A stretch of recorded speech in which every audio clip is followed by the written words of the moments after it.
year, the Delight Cafe team and I traveled across the U.S. researching this rapidly growing industry of CBD products. What we have found throughout the industry were products that were inconsistent in dosage and used ingredients that weren't even lab tested. Products with chalky textures, bitter aftertaste, and worst of all, confusion among the CBD consumers. That's why we created Delight Cafe. A 15 milligram, lab-tested, all-natural, water-soluble hemp CBD powder pack. It's odorless, colorless, and tasteless. Add it to your favorite drink of choice, wherever, whenever, on the go. Quickly find your calm, your balance, and your delight when you need it most.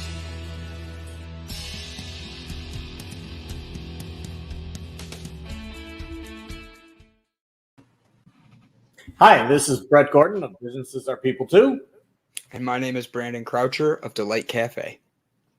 And this is One Square at a Time, where we take kind of a king's approach on a chessboard of being able to move in life and leadership one square at a time, sometimes forward, sometimes back, sometimes to the side. Don't forget to hit the like and the subscribe button, guys, and ring that bell.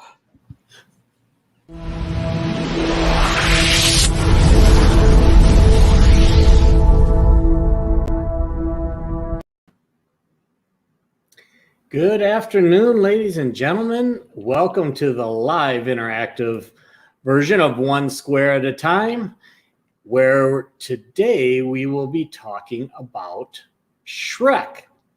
Now, I don't know how many of you have had a chance to actually see Shrek 1, 2, 3, or forever, but if you haven't, I highly encourage you to go out and watch the shows. Aside from being entertaining, there are just so many messages about what life is like and how in ways that we can deal with life through the perspective of the Shreks of the world, or the Shrek of the show, and Donkey and Puss in Boots and Fiona and Lord Farquaad and Prince Charming and the fairy godmother, and everybody is kind of part of the Shrek trilogy.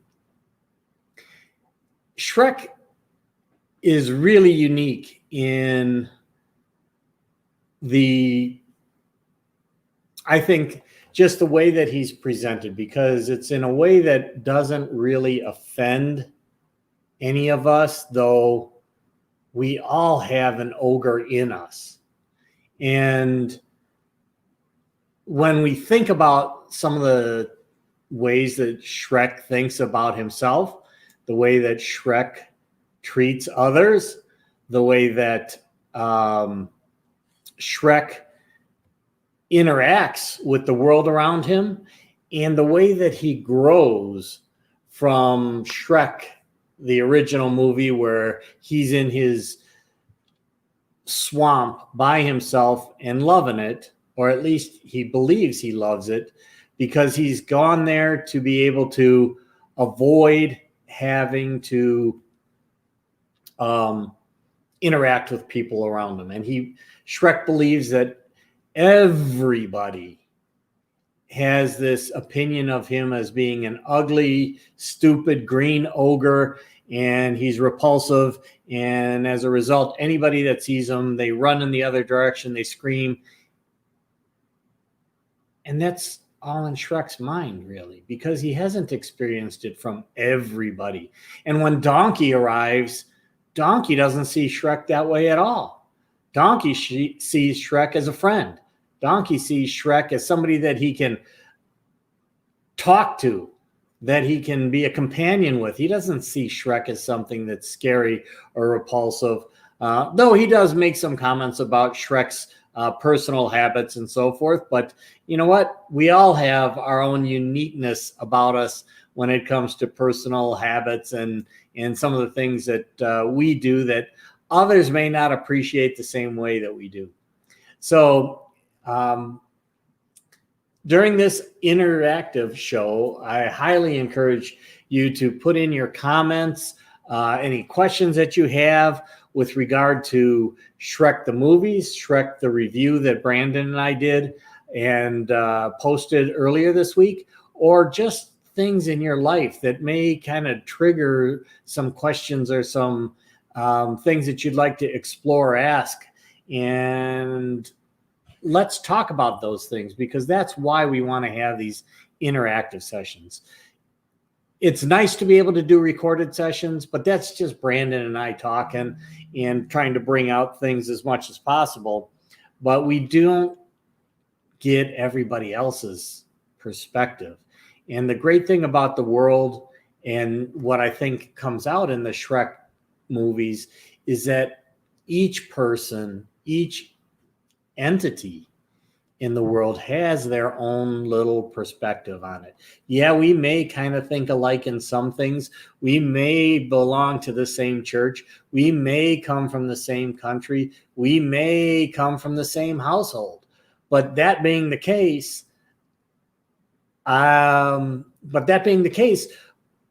we still have differences. We still have differences of opinion. We still have differences of perspective.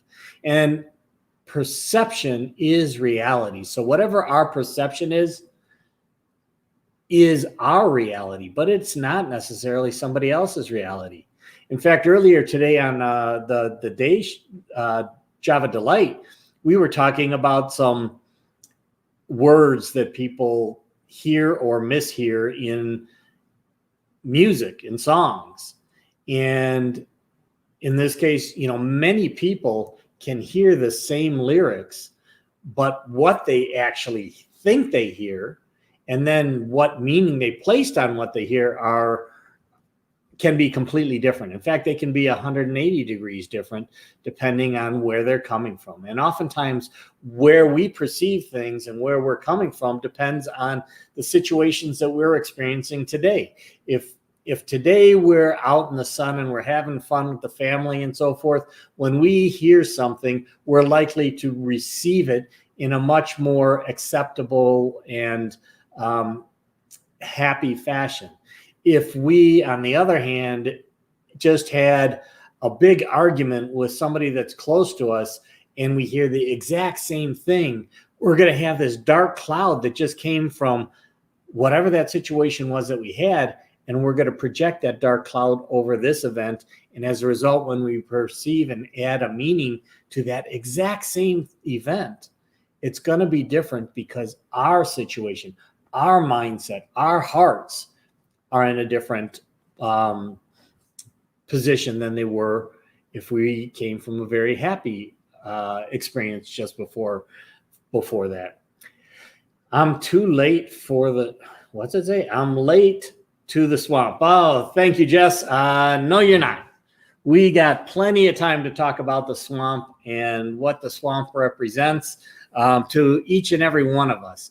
And I talked about it in the recorded version. I talked about it today on the live show, but we all live in our own swamp. And what I mean by that is that we create our world around us. We do it through our filters, through our belief systems, through our emotions, through those that we surround ourselves with, the way that we interact with people around us. Some of us tend to stay more at home. Others love to go out and talk to people and engage with people. It's all about how we set up the world around us that creates our own swamp. And swamps aren't necessarily bad. Swamps are just a place, like for Shrek, it's a place to live. And it's a place to grow. And it's a place to go back to, but it's not necessarily a place you have to stay all the time. And just because your swamp is different than somebody else's swamp doesn't mean that yours is better or theirs is worse. It just means that we're different. And now we have the excitement, if we choose to look at it that way, the excitement of finding out how we can live together while maintaining our swamp, living in our swamp, and enjoying different aspects of other people's swamp without having to put them down, put us down, or to look at one as any better than another. I was in India just before COVID. It was like November of 2019. And I was walking through Mumbai and through the military complex that they have in Mumbai. And I'm retired Air Force, so I'm looking at this stuff, kind of really intrigued with it. You know, their bases and our bases are completely different. The maintenance of our bases, the maintenance of their bases, completely different. And I'm walking down the road, and there's this really tall, nice-looking guy with a frail-looking woman with him, and he ends up talking to me because here I'm the white dude walking around through a place where most tourists don't go. And he's like, hey, why are you here? What's interesting? And I told him I was in the military. He's like, oh, I'm a driver for one of the generals in the Indian Air Force. So we got to talking, and his mother didn't speak a word of English, but our eyes met, and she smiled. I smiled back. She's just a beautiful soul. And we got a chance to kind of just communicate that way. And she could see her son and I talking in English and communicating and having, fun and smiling. And it was amazing. And then as we're walking down right next to the complex, and in Mumbai, there are these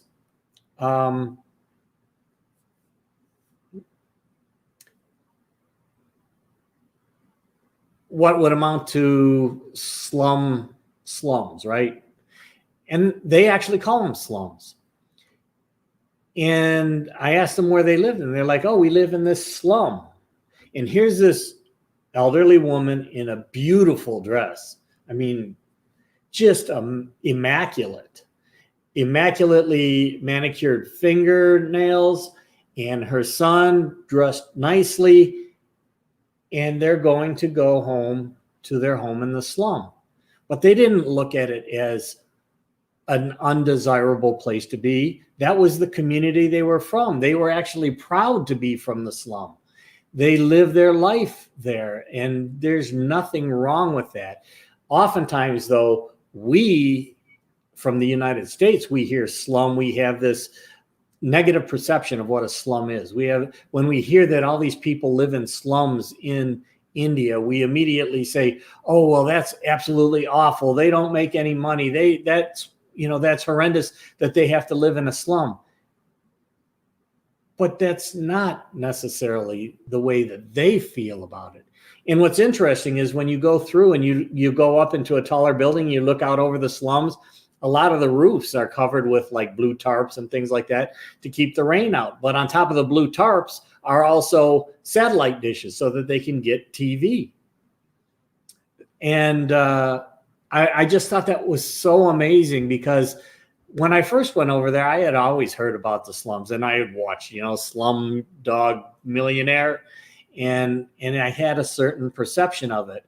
But when I got a chance to actually walk through some of the slum and meet people from the slums and recognize that their perception was completely different than the perception that we tend to have here, I was like, wow, okay, they live differently, but that doesn't mean that they live in squalor or in a way that takes them down.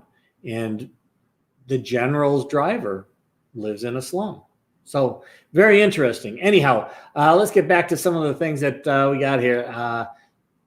Just don't drain it now that I'm here. Okay, so like I said in the recording and today, you can't drain the swamps, because we all live in swamps. If we drained all the swamps, we'd have no place to live.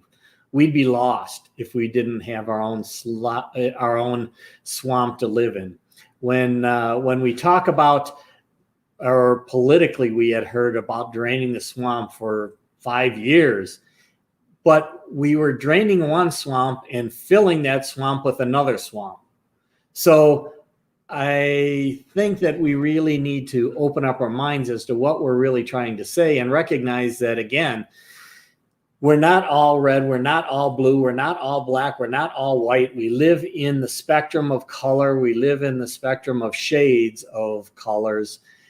And most of what we really do want as people, to be happy, to have a happy family, to be healthy, to have healthy children, to be able to pass along a better life than we had ourselves. Those types of things are common regardless of what country, what culture, what sex, race, creed we belong to. So recognize that it's not draining the swamp. It's not getting rid of the swamp. It's actually blending the swamps so that we can all live together. Jess, I always appreciated that about Shrek, that he created an environment that he felt safe, loved, and appreciated. I feel that sometimes is like I need a deserted island. Yes, we need a place where we can go back to, where we can feel comfortable, but we got to be able to recognize that that's not a place that we can live all by ourselves for the rest of our lives. We don't live on our own. We can't live on our own for the most part in modern society. We are dependent on others. We are dependent on materials, food, water, electricity, and support from others. So that real narrow version of a swamp where we go when we want to regenerate our batteries, when we want to feel protected because we've just been in some situations that have been very trying or very traumatic, it's good to go into those. But sometimes when we have these swamps that we create, and we created because of a traumatic experience, that swamp served us during that time frame of that traumatic experience. But once that trauma is gone, that swamp really doesn't serve us the same way. And we need to question why we're still living in that swamp, or why we haven't put more flowers in that swamp, or why we haven't changed the water of that swamp, or things along those lines, because that swamp isn't serving us anymore. In fact, that swamp may be drowning us, and we have to open up to that. Jake is out there. He's like, everyone but Lord Farquaad are welcome in my swamp. You know what? Even Lord Farquaad has a place in the world, right? If we didn't have kind of that anti-person, we wouldn't be able to necessarily bounce our ideas back and forth in a way that we start to question, how we live. In fact, I was just with a friend last night, and he's like, Brett, my wife and I talk about you a lot because you take care of your parents, and he's Mexican, and he's like, a lot of white people don't do that. They take their elderly parents and they put them into a home. They don't feel a responsibility to take care of them. And he's like, but Brett, one of the things that is also one of your weaknesses, or one of those areas of opportunity, is that sometimes you're just too nice. And that happens when sometimes you are an enabler, where you take care of somebody that should really be taking care of themselves. They're fully capable of it, but they chose not to. They chose to continue to live under your roof. They chose to continue to draw from your funds. They chose to not make a decision and leave it up to you because they didn't want to take the responsibility. And when we become enablers, or oftentimes in these cases, it could be codependencies, but we need to have those out there that actually maybe bring some things to our attention that we don't particularly care for, or we need to have that anti person like Lord Farquaad to be able to say, I really don't like the way that he treats people, or the way that he thinks of himself, and then reflect back on ourselves and say, are there times that I actually think that way? And I would venture to guess the answer is yes, because so much of our lives is situational, meaning depending on what is happening around us. Like I talked about earlier, if we got in a car accident, we're going to feel one way. If we got an argument with someone, we're going to feel one way. If we just made love with someone and we're feeling phenomenal because we've got all the endorphins running through our body, we're going to think of things in a totally different way.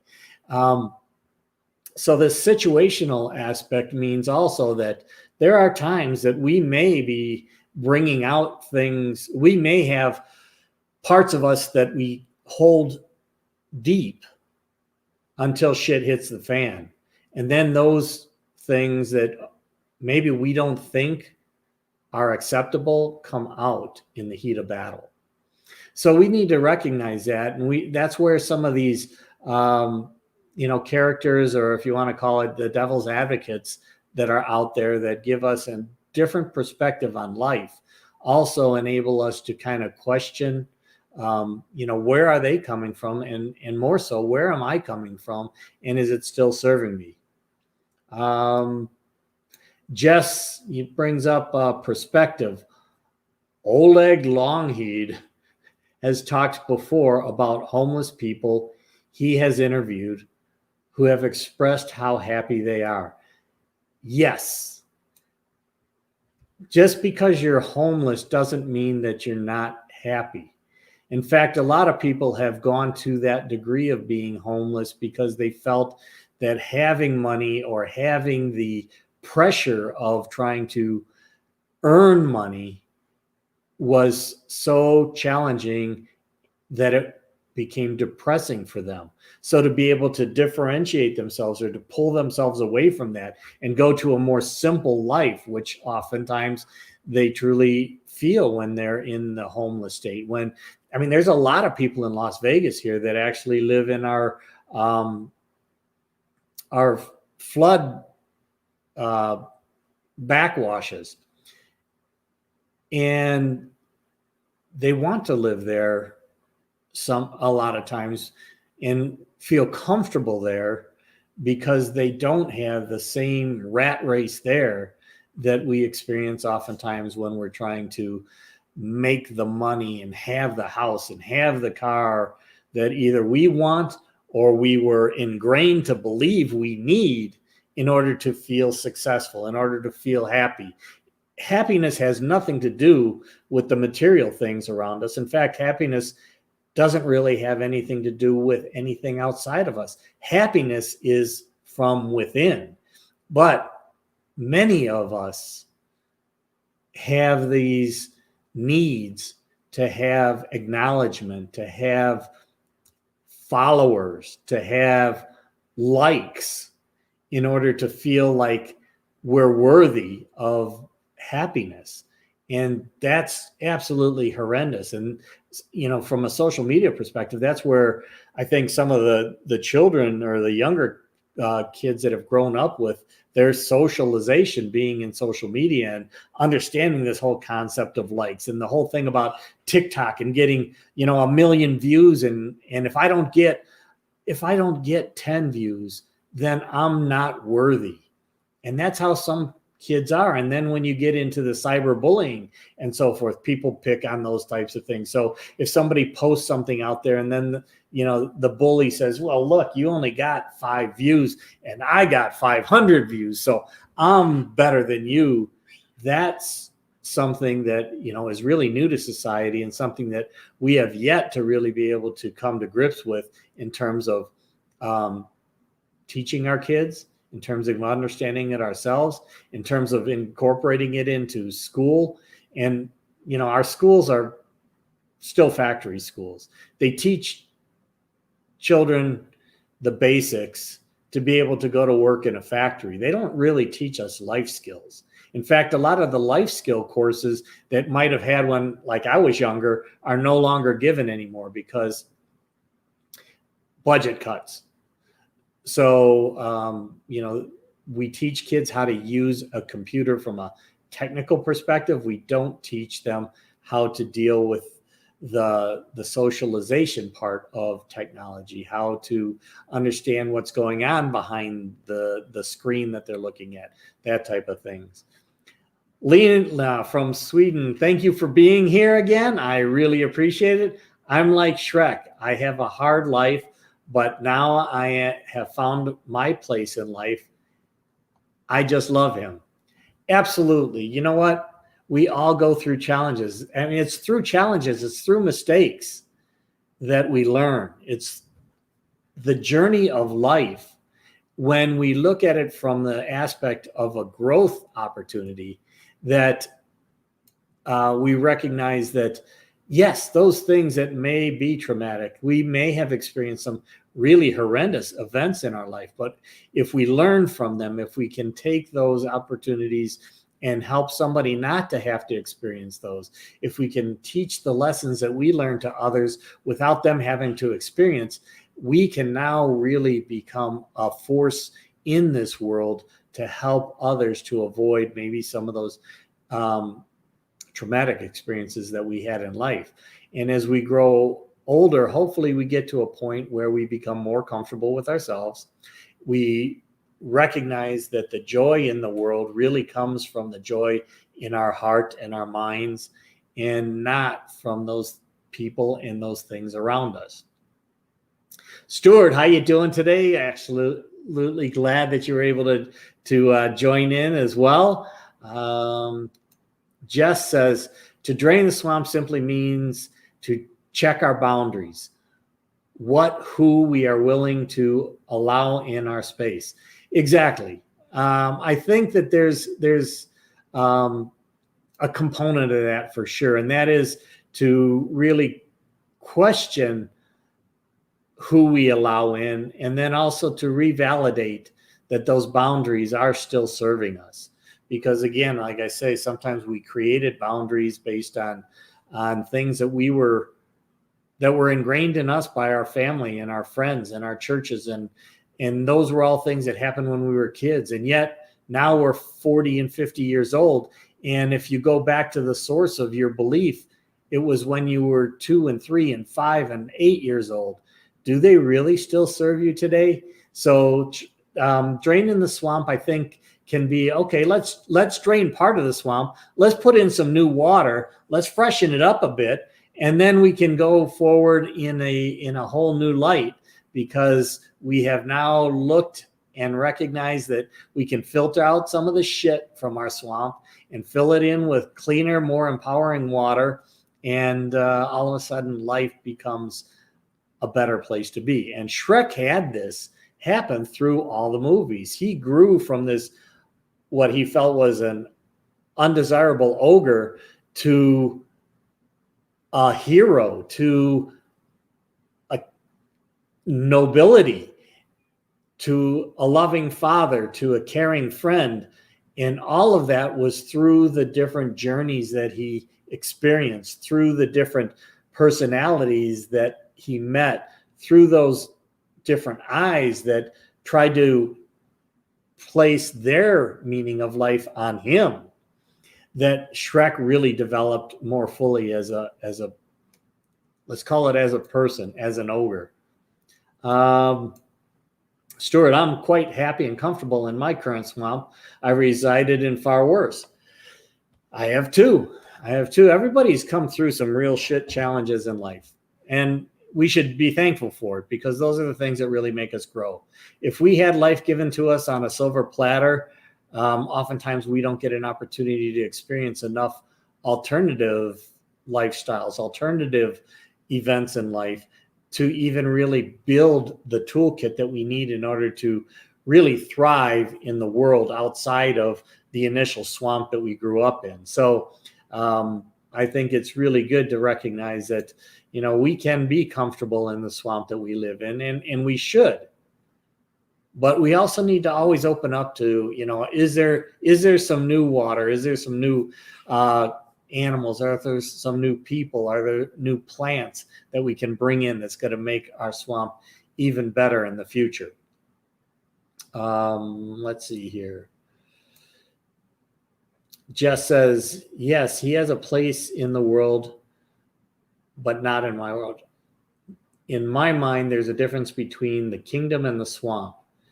I see the kingdom as the world and the swamp as my inner circle. Okay, I can see that. The thing is, we coexist on this earth with both.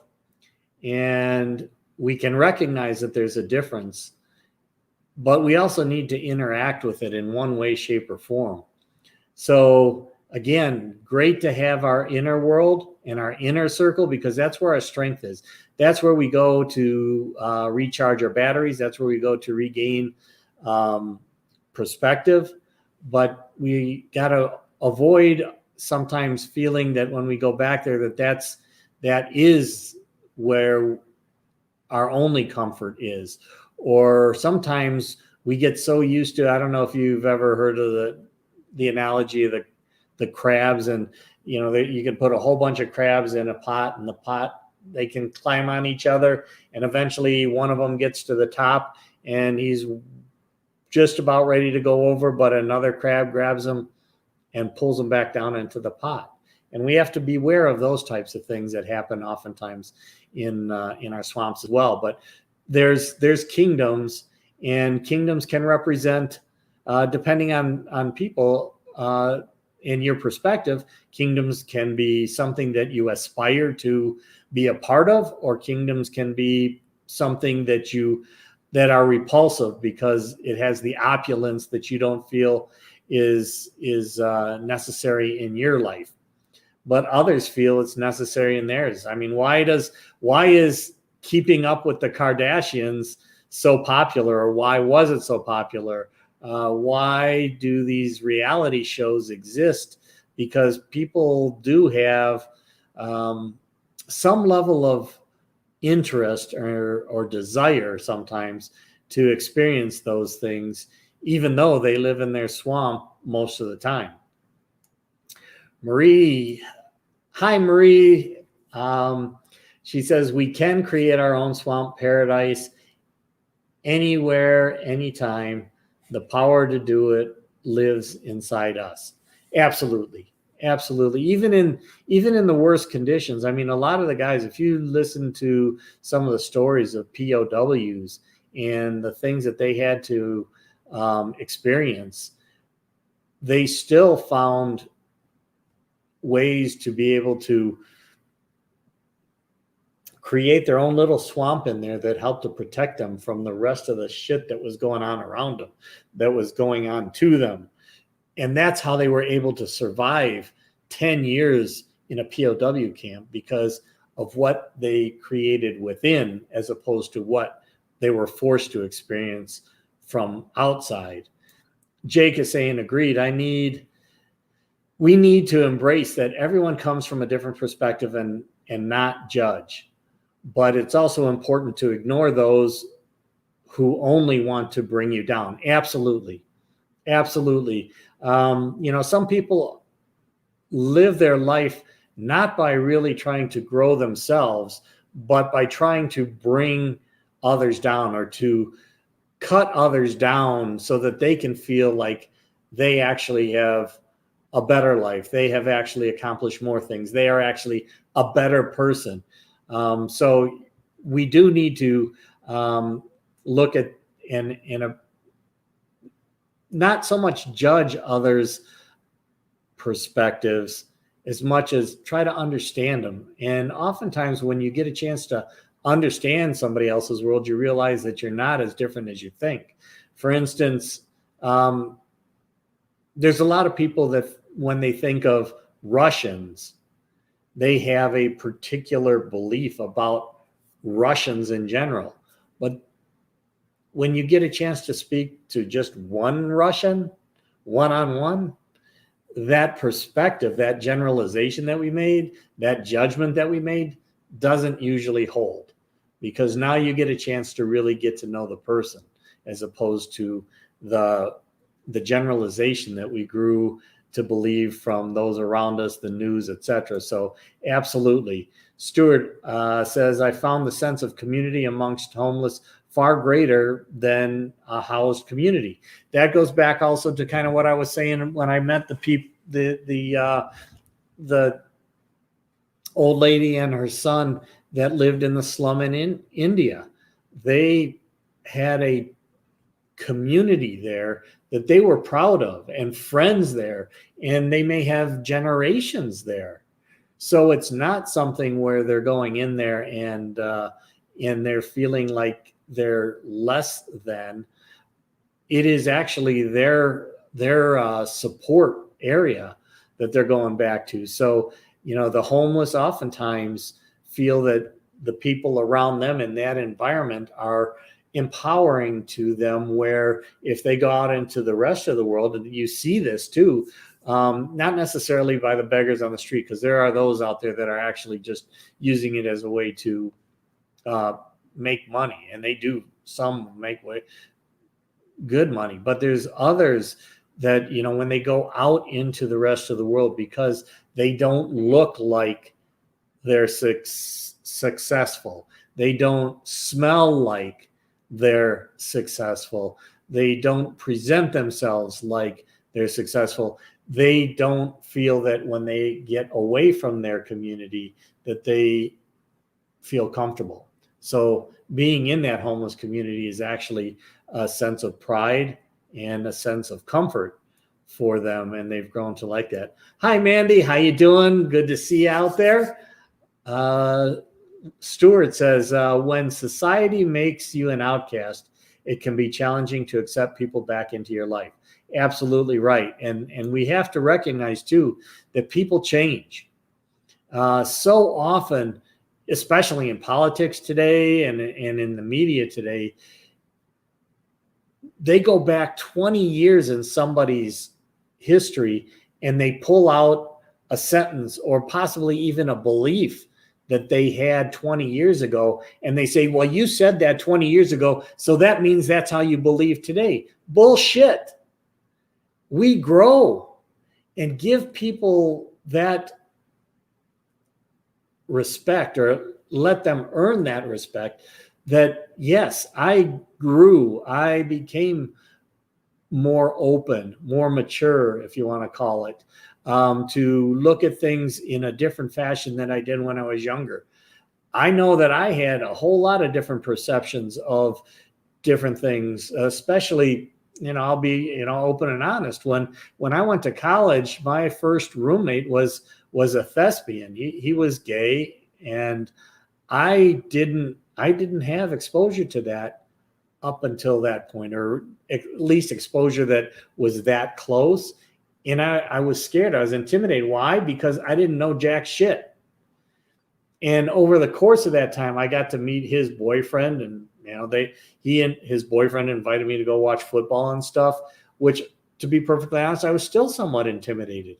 But over the course of my life now, that was, okay, yeah, I'm old, but that was 40 years ago. How I believe today versus how I believed then is totally different.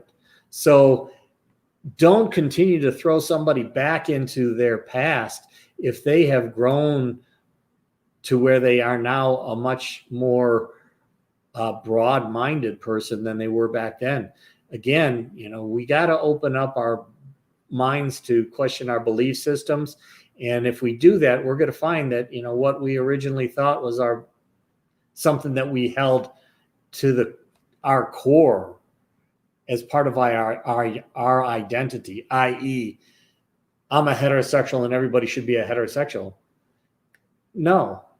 As we grow, we also recognize there are others that believe and live life in a different way. They are genetically or environmentally prone to do something differently. And that's great, because if it wasn't for the diversity of this world and our lives, we wouldn't be where we are today. And that could be good or bad, right? But it's all about being able to maintain and be connected to each other, like Mandy is saying. We are all connected to each other. We are all energy. Energy is everything in the universe, and we share that energy. We share that air that we breathe. We share those cells from our body that actually shed and go into the air. And guess what? We breathe them in too. So, what some people are saying is, okay, we have trillions of cells in our body that we go through in a lifetime, and those cells go into the area around us. And maybe I've breathed in a little bit of Einstein. Well, maybe I can then tap into that Einstein that I just breathed in. So think about it that way, because we are all connected. Not all kingdoms are opulent. Absolutely. An ant farm is a kingdom or a queendom, if you want to look at it that way. And, we get into this whole thing about the how we are now being very sensitive to the words that are being used and have been used in the past to describe things.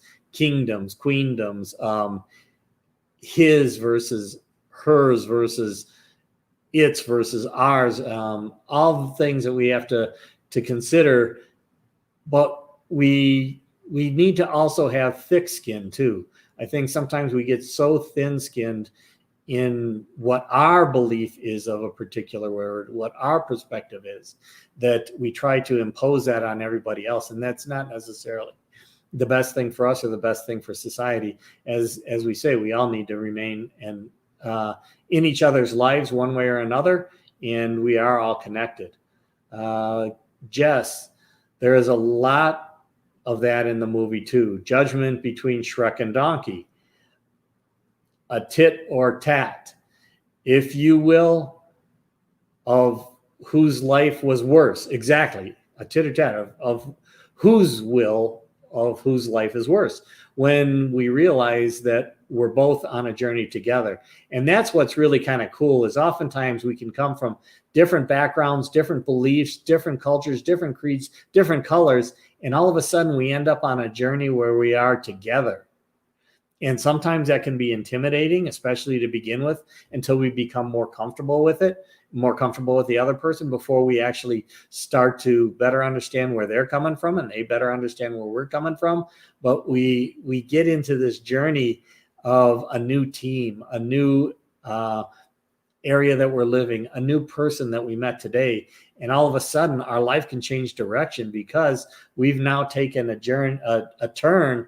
And that journey is with someone else going in a little bit different direction than we were heading this morning when we woke up and got out of bed. So absolutely, absolutely. CK, yes, I love the movie Shrek. I think that everyone on some level can identify with Fiona. Absolutely. We all do not feel at our best sometimes, and work hard at masking our flaws when we are somewhat insecure at certain periods. Then, as we begin to embrace all of who we are, we can feel comfortable with being ourselves, with those we care about and have proven trustworthy. Absolutely. There's that whole thing about feeling comfortable of feeling vulnerable. And when we get to our true core about, how we truly feel about ourselves, we truly feel about others, or that which we think we truly believe, because sometimes our truth is only situational. I think that I've described this in the past. My lifestyle, my leadership style is situational. Depending on what's going on around, I will shift from being authoritarian to being democratic to being laissez-faire. It's all situational, and so is life. When we're in a group or a community where we all feel safe, we're likely to be more open and vulnerable and express ourselves maybe more truthfully. And then when we go out and we have to be in an environment where we're not so comfortable, we bring on oftentimes a masculine shell to help to protect us. And we take that vulnerability and we hold it inside, which oftentimes can be seen as being cold, or it can be seen as being aloof, when in fact you're not being aloof, but because you're afraid to say something, people outside are saying, well, they're just antisocial. No, you're not trying to be antisocial, but that's their perspective of it. So we have to be aware of those things and to recognize that, we all do have our flaws. And which was the most beautiful Fiona? Was it the princess in the human form with the perfect figure? Or was it the ogre who, from her heart, felt comfortable once she recognized that it is not the beauty in the eye of those around you that you believe, but the beauty that you believe comes from within and that you're comfortable with. So I think that, in both cases, you can make an argument for which is the most beautiful. But, we do talk about beauty as being only skin deep, but sometimes that's a very important aspect of how we look at people too. And it's not something that we have to say we can't. I mean, it is part of our mind. And to say that I would much rather just live and get married to somebody who's a beautiful person inside, but if you're not physically attracted to them, your life may not be, this euphoric type thing that we oftentimes hear people say when they say, don't look at the outside, look at what's inside. Look at what's inside, especially when you're talking about friends, because that's really the part that makes the most for you. But if you're going to have a relationship, you got to look at everything. You got to look at the holistic person, just like when we talk about holistic health. It's not just the allopathic Western medicine. It's about taking the mentality, the heart, the whole person into consideration, not just your pulse and your blood counts and the medicine as opposed to the energy. Marie is asking, what is your suggestion on how we can inspire others open to this swamp paradise topic?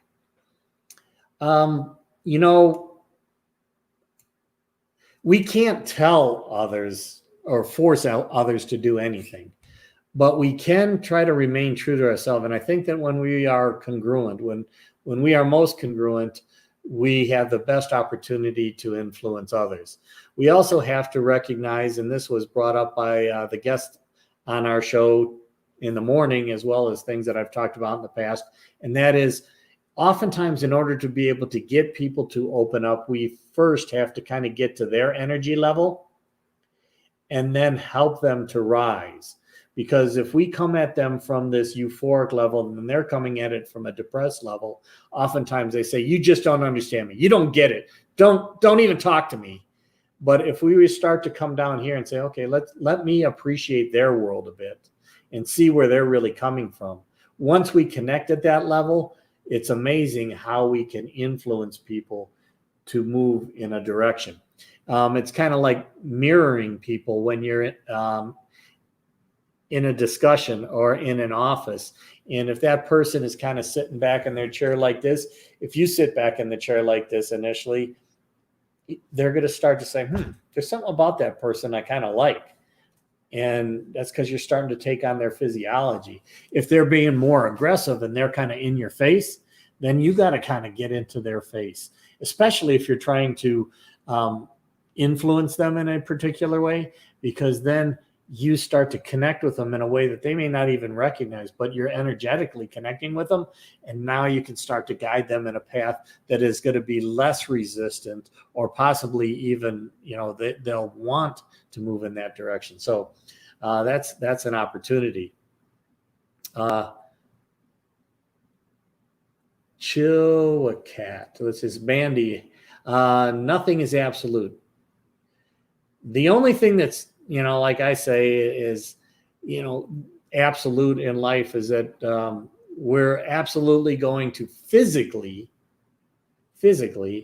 die at some time. But that doesn't mean that our legacy doesn't live on. That doesn't mean that our energy doesn't live on. That doesn't mean that our influences don't live on. They all do. But there is really nothing that's absolute. Absolute zero is 452 degrees below 0 Kelvin. It's when everything is supposed to be like the tightest solid you can ever possibly find. But there's very little places that you get to absolute zero. So you're absolutely right, Mandy. Stuart, I am not the person I once was. Neither am I the person I will be. But I own being the person that I am right now. So prophetic. Absolutely. And we talk about that, live in the present. We can learn from the past, but don't live in the past. And we can focus on where we might want to go in the future, but everything really comes together where we are right now. So if we own being the person that we are right now, then we actually have the opportunity to move forward in a direction we may want to go. This is something I did when I was a consultant in business. I always wanted to start a system implementation or a process change or an organizational change by first documenting the as is, where I really am today, not where I think I am, not where my regulations or my written documents say this is our process, but what are we really doing? How do I really feel? And once you have that, and then you choose where you would like to go, now you can start to map out a path. But if I gave you a map and said, okay, I want you to get to New York City, but you didn't know where you were, how are you going to get there? You can't, because you're not owning where you are right now. If I knew and owned it, now I can draw a path to where I want to go. Let's see here. Stuart, they were both equally beautiful. I agree. I think that there was a lot of the princess, human looking Fiona that was also vulnerable. And there was also that doubt and that scare in her because she also knew where she was going to go when the sun went down. But there was also some things about her that could have been better, right? There were still kind of these things in the back of her mind about being the fairy princess and getting kissed by the prince and never becoming that ogress again. And feeling that, that true love's kiss, a true love's kiss, oftentimes we don't even really know what that is. A true love's kiss could be the kiss of a loving mother to their child, not of Prince Charming to Princess Fiona.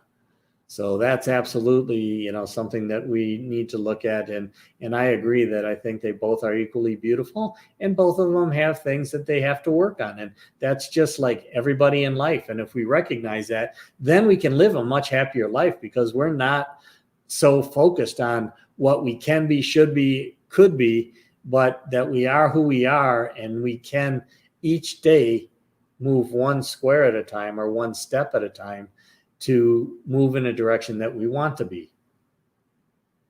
Marie, I gained 20 pounds during this quarantine. Yes, how many people have gone through that? They either gained weight, lost weight. They may have gained some friends socially online, lost some friends physically because we were isolated. There are so many different things that have happened in these past 18 months that has been so rapid changing. Literally, we went from a day where we could go out and do just about anything, and almost the next day it was like lockdown, masks, and fear. What does that do to a psyche? And this is where I talk about, in order to have resilient businesses, in order to have resilient teams, in order to have resilient people, resilient families, you have to have resilient people. So it's really getting those tools in life, because this kind of shit has never happened really before. And yet it happened to us just 18 months ago, and we're still trying to recover. And the world will never be the way it was. So we're going to have to get used to the way the world is going, the world is, and where the world is going to be. And, there are the vaxxers and the anti-vaxxers. I'll tell you straight up, I'm not going to get the vaccine. I don't get the flu vaccine either. I believe that my immune system is capable of handling that, especially if I treat my body, my mind, and my immune system in a way that's going to protect me the best. But there's others out there that look at me and say, well, you're the one that's causing this variant to move. No, it's actually not true, because everybody that's gotten the vaccine also carries the virus and the variant and passes it along to those around them at the same time. So we need to recognize that the world as it is today is significantly different than it was before. There is significantly more division, I believe, in the world, especially in the United States, but also in the world. There's more division, explicit division, than there has been in decades. And I think at the same time, there has been some great progress made in opening up to new things, in treating the world in a different, more congenial way in a lot of cases, in a more caring way in a lot of cases. So there's good and bad, and good and bad is all part of our perspective, right? So what I consider to be possibly good and bad may not be the same as what you consider to be good or bad.